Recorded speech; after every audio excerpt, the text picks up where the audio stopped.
Pajjiżna se jkun qed jimbarka fuq strateġija li għandha lan li żżid il-litterizmu fis-settur finanzjarju.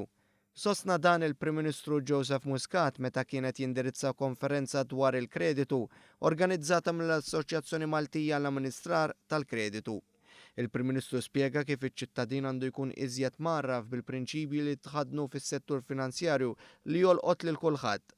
Żied jgħid li din il-konferenza internazzjonali tellet fid-dawl li pajjiżna tigawdi minn ekonomija b'saħħitha u li tkabbir ekonomiku jisboq kull tbassir ekonomiku li tisir fuq Malta.